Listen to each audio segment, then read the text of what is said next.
जिसने दुनिया को रंग दिया, मैं उस युवक की माटी हूं। साहित्य जहां की सरयू है, नदियों से मां का नाता है, हम उसको देव समझते हैं जो अतिथि यहां पर आता है। जहां रामचंद्र के सहज नयन व्रत चंचल कपल कन्हैया के, जहां माता पिता के सदस्य पूज्य पद होते भाभी भैया के, जहां एक एक किरदारों में इतिहास दिखाई देता है, जहां चक्र सुदर्शन वाले में भी रास दिखाई देता है। अरे मैं हर प्रश्नों का उत्तर हूं। अरे मैं हर प्रश्नों का उत्तर हूं। पावनता की परिपाटी हूं, जिसने दुनिया को रंग दिया, मैं उस युवक की माटी हूं। आप सभी लोग सुनिएगा। ये जो चेहरे पे नूर आया है, ये जो चेहरे पे नूर आया है, मां की ममता से तन नहाया है, मां की ममता से तन नहाया है। सबको झुक कर प्रणाम करता हूं जो, सबको झुक कर प्रणाम करता हूं जो, मेरी मां ने मुझे सिखाया है, मेरी मां ने मुझे सिखाया है। और एक छंद पढ़ना चाहता हूं। महाराज जी आप तो बहुत सुने हैं, लेकिन इन लोगों के सामने पहली बार पढ़ रहा हूं तो मुझे दोहराना पड़ेगा। देवी दीन पांडे की कविता मैं चाहता हूं कि कामाख्या धाम के महाराज, कामाख्या धाम से माता रानी के दरबार से वो कविता पढ़ी जाए, और वो लेखनी मैंने लिखी है, मैं उसी दिन पढ़ूंगा। अब मुझे तैयार भी हो चुकी है, तो आप तो सुनी चुकी है, लेकिन मैं अपने लोग और घर के सभी लोगों के बीच में हूं, तो उसी तेवर में फिर से पढ़ना पड़ेगा। सुन भैया ध्यान से सुनिएगा। स्वागत है भैया। तब ताल गांव की माटी को प्रणाम करता हूं। पत्रकार भैया सुनिएगा, अमरेश भैया, विवेक भैया सुनिएगा। और इस मैं हो सकेगा तो कल आप इसको अपनी हेडलाइन बनाइएगा, परसों कल जब भी आप हुए, कि भाव से प्रभाव से स्वभाव भाव भावना से, पंकज भैया सुनना, दीपक भैया, भाव से प्रभाव से स्वभाव भाव भावना से शुद्ध गांव वाली बोली खाटी को प्रणाम है। भाव से प्रभाव से स्वभाव भाव भावना से शुद्ध गांव वाली बोली खाटी को प्रणाम है। देश पर देश की विशेष की विशेषता की पावन पुंग पाटी परिपाटी को प्रणाम है।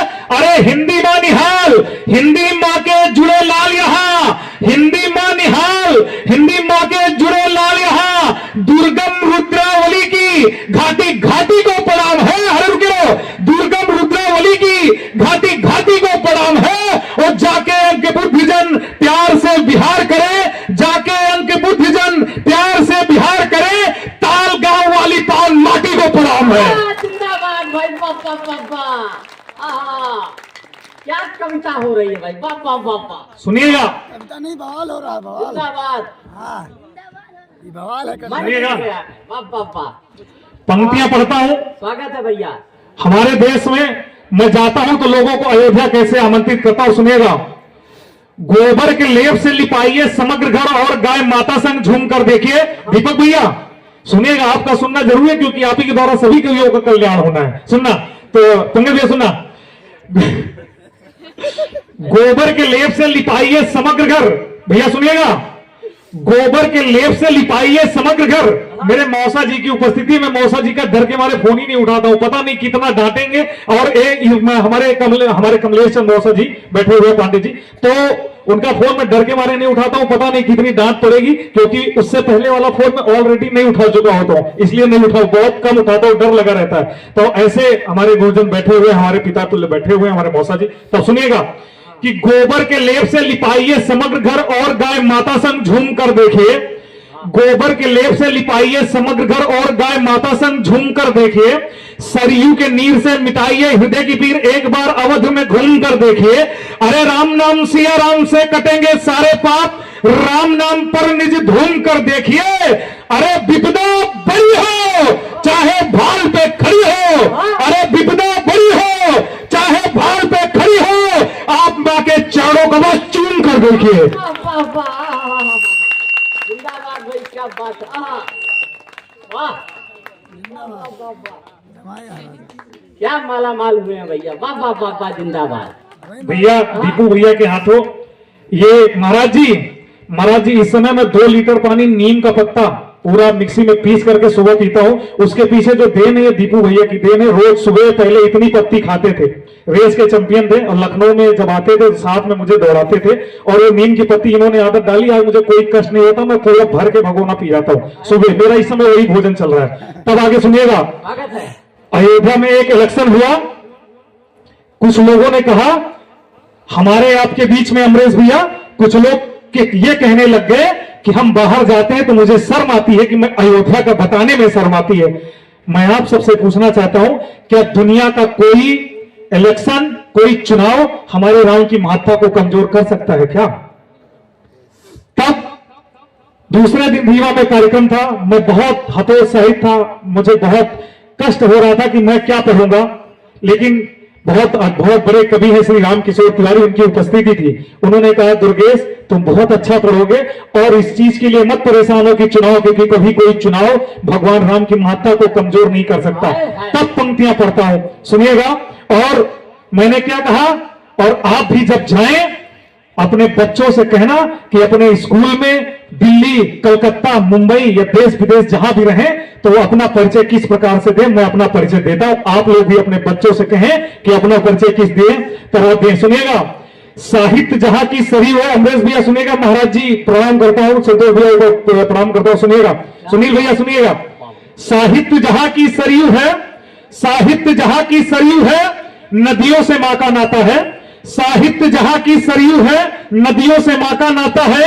हम उसको देव समझते हैं जो अतिथि यहां पर आता है। जहां रामचंद्र के सहज नयन चंचल कपल कन्हैया के, जहां माता पिता के सदस्य पूज्य पद होते भाभी भैया के, जहां एक एक किरदारों में इतिहास दिखाई देता है, जहां चक्र सुदर्शन वाले में भी रास दिखाई देता है।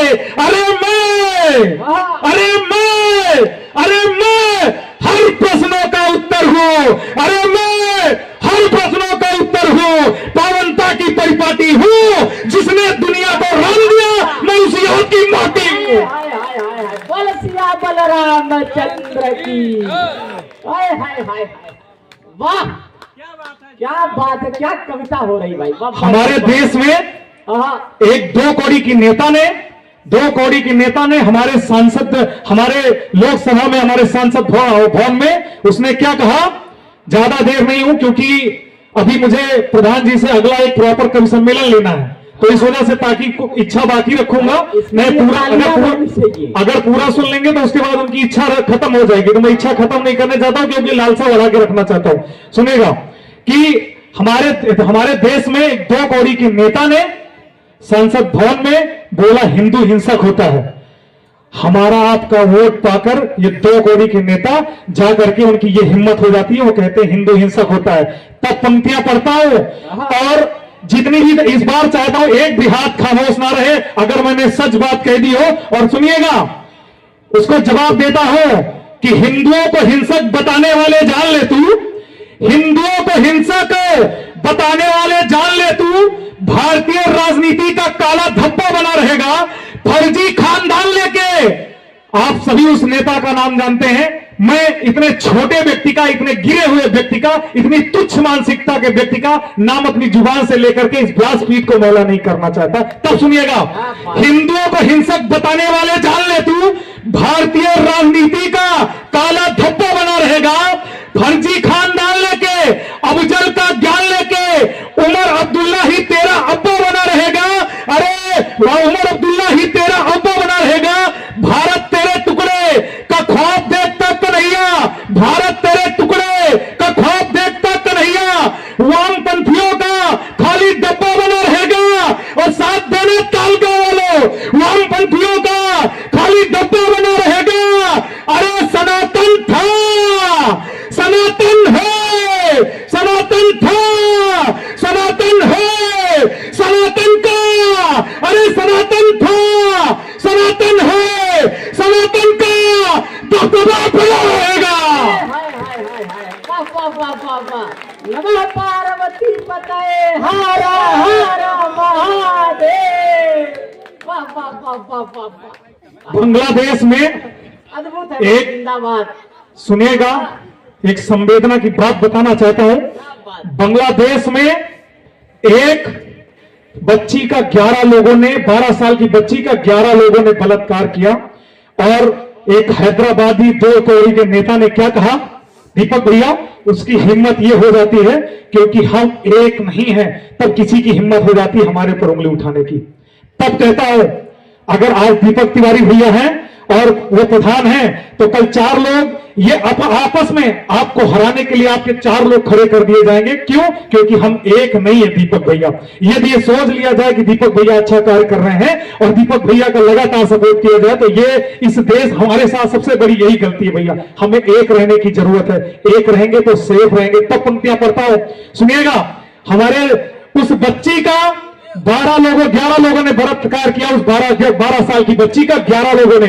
उसके बाद में उसे बल्लम से उठाकर उछाल करके ऐसे मार दिया। सोचिए, एक 12 साल की बच्ची और उसका 11 लोगों द्वारा बलात्कार। तो हमारे देश के कुछ 2 कौड़ी के नेताओं ने कहा कि यह हिंदुस्तान में भी होगा। तब मैं उन्हें बताना चाहता हूं कि क्या होगा। सुनिए, हमें क्या करना है, सुनिएगा, कि बांग्लादेश पाक जैसे पामरों की बात नहीं, बांग्लादेश पाक जैसे पामरों की बात नहीं, ऐसे भिखमंगों पे तो घास डाल देंगे हम। टोटी वाले चारा वाले, टोटी वाले चारा वाले, टुकड़े टुकड़े नारे वाले सारे देशद्रोहियों में फांस डाल देंगे हम। अरे जिन्ना जैसी सोच लेकर भारत में बैठे हैं जो, चीर तेरा सीना फिर विनाश डाल देंगे हम। और सुनना, चीर तेरा सीना फिर विनाश डाल देंगे हम। अरे अकरू की ऐसी तैसी, बकरू की ऐसी तैसी, अरे अकरू की ऐसी तैसी, बकरू की ऐसी तैसी, दोनों ही ओबेसियों के मुंह में बांस डाल देंगे हम। जय हो भारत माता की, भारत माता की। हाय हाय हाय हाय हाय, अद्भुत है भाई, वाह, जिंदाबाद भैया। 1-2 छंद और पढ़ करके, क्योंकि महाराज जी को विदा भी करना है हमको और हाँ भैया को सबको निकलना है, तो मैं 1-2 छंद और पढ़ करके वाणी को विराम करता हूं। अरे बाबा बाबा, सुनिएगा, हमारे एक सच्ची घटना बता करके एक छंद पढ़ करके मैं वाणी को विराम दूंगा। और ये प्रधान जी के अंदर इच्छा जागृत करके जा रहा हूं, जिससे कि कार्यक्रम पुनः कार्यक्रम हो। तो सुनिएगा प्रधान जी, एक बहन अपने भाई से बात कर रही थी, वो सीमा पे खड़ा हुआ था। राजस्थान सीकर की घटना है। पत्रकार महोदय सुनिएगा, विवेक भैया और अमरेश भैया सुनिएगा, कि एक लड़की अपने भाई से बात कर रही थी, वो बॉर्डर पे था। तो उसने कहा, बहन मैं पिछले रक्षाबंधन पर नहीं आ पाया था, इस रक्षाबंधन को आऊंगा। लेकिन और उसकी मां, उसको दिखता कम था, सुनाई देता था लेकिन दिखता कम था। तो उसने कहा, उधर ही फोन कटा और तब तक उसका अनंतनाग में एक हमला हो गया। पता चला कि वहां पे टेररिस्ट छुपा हुआ है। वो गया और वहां पे जैसे वो गया, वहां पे तुरंत अटैक हुआ और एक हैंड ग्रेनेड आया और उसको लग गया और उसकी डेथ हो गई। रक्षाबंधन के दिन उसने कहा था, बहन जब रक्षाबंधन के दिन सुबह जब तू दरवाजा खोलेगी, सुबह 6 बजे तेरा भाई तुझे मिलेगा। लेकिन 2 दिन पहले वो डेड बॉडी पहुंच जाती घर पे। उसकी मां ये हलचल देखती है, संवेदना के साथ जुड़िएगा और ये एक छंद पढ़ करके मुझे विदा करिएगा, क्योंकि हमें कार्यक्रम को विराम भी करना है भैया का, अध्यक्ष जी का आशीर्वाद लेकर के। और सुनिएगा कि उस लड़की ने, उसका शव पड़ा हुआ उसके भाई का, उसकी मां कहती है, मेरा बेटा तो 2 दिन बाद आने वाला था, रक्षाबंधन के दिन आने वाला था। इसी रक्षाबंधन की घटना है तालगांव वालों। तब उस लड़की ने कहा अपनी मां से, अपनी मां से क्या कहती है उसको ध्यान से सुनिएगा, कि मेरा बेटा तो 2 दिन बाद आने वाला था, आज ये 2 दिन पहले कैसे आ गया और इतनी हलचल क्या हो रही है। तब वो कहती है, उसकी बेटी कहती है, मैया मेरे भैया की कलाई तो निहारो जरा, शव पड़ा हुआ है, मैया मेरे भैया की कलाई तो निहारो जरा, मुट्ठी में वो राखी की बधाई लेके आया है। मैया मेरे भैया की कलाई तो निहारो जरा, मुट्ठी में वो राखी की बधाई लेके आया है। थोड़ा खाया थोड़ा निज भाल पे लगाया, देखो खून ही खून लगा हुआ था, कहीं सर गया था कहीं पैर। मैया मेरे भैया की कलाई तो निहारो जरा, मुट्ठी में वो राखी की बधाई लेके आया है। थोड़ा खाया थोड़ा निज भाल पे लगाया, देखो थोड़ा तेरे वास्ते मिठाई लेके आया है, थोड़ा खाया, थोड़ा निज भाल पे लगाया, देखो थोड़ा मेरे वास्ते मिठाई लेके आया है। अरे फोन पर बताया मैंने, मैया है बीमार भैया, सुनना, फोन पर बताया मैंने, मैया है बीमार भैया, मैया तेरे रोग की दवाई लेके आया है। फोन पर बताया मैंने, मैया है बीमार भैया, मैया तेरे रोग की दवाई लेके आया है। और बिना करना तालगा वालों, मेरे सभी अपनों, मैया तेरे रोग की दवाई लेके आया है। अरे बाबूजी के वास्ते, अरे बाबूजी के वास्ते, अरे बाबूजी के वास्ते, अरे बाबूजी के वास्ते खड़ा हूं और छत लाया, अरे बाबूजी के वास्ते खड़ा हूं और छत लाया, बावड़ा उठा के पाई पाई लेके आया है। भारत माता की, भारत माता की, वंदे वंदे, भारत माता की।